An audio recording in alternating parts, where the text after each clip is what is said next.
बहुत समय पहले की बात है। एक छोटे से गांव में अजय और वीरू नाम के दो सबसे अच्छे दोस्त रहते थे।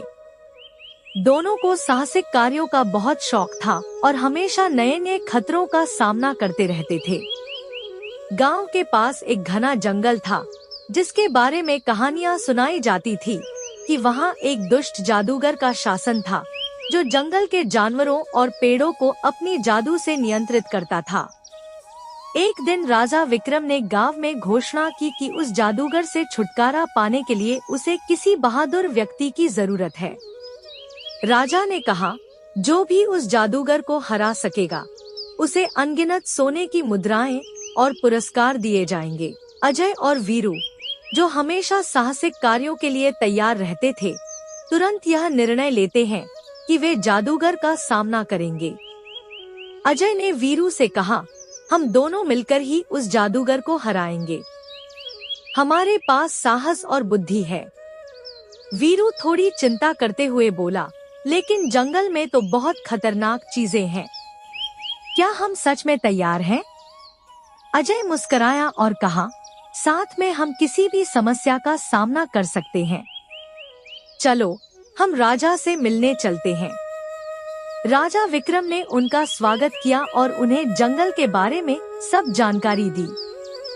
राजा ने कहा, जादूगर का महल गहरे जंगल के बीचों बीच है, जहां कोई भी नहीं जाता। लेकिन अगर तुम वहां पहुंच सकते हो और जादूगर को हरा सकते हो, तो हम तुम्हारा स्वागत करेंगे। अजय और वीरू जंगल की ओर निकल पड़े। रास्ते में उन्हें कई खतरों का सामना करना पड़ा। पहले उन्हें एक विशाल नदी पार करनी पड़ी, लेकिन बूता नामक एक बंदर उन्हें मिल गया, जिसने उन्हें पेड़ों के सहारे नदी पार करने में मदद की। फिर जादूगर ने उनका स्वागत नहीं किया, बल्कि उन्हें चुनौती दी, तुम दोनों मुझे कैसे हरा सकते हो? मैं इस जंगल का मालिक हूँ। अजय ने शांतिपूर्वक कहा, हम तुम्हारे जादू से डरने वाले नहीं हैं।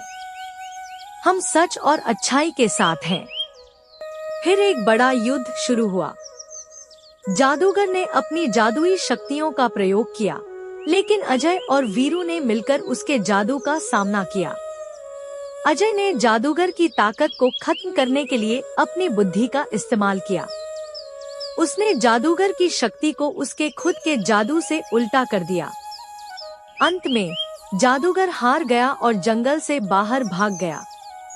जंगल को फिर से स्वतंत्रता मिल गई और राजा विक्रम ने अजय और वीरू को अपने राज्य में सम्मानित किया। राजा विक्रम ने उन्हें बहुत सा धन और आशीर्वाद दिया, लेकिन अजय और वीरू ने केवल एक अद्भुत कहानी और अच्छे दोस्ती के अनुभव को अपने साथ लिया। वे खुशी खुशी अपने गांव लौट आए और हमेशा एक दूसरे के साथ हर चुनौती का सामना करने का वादा किया।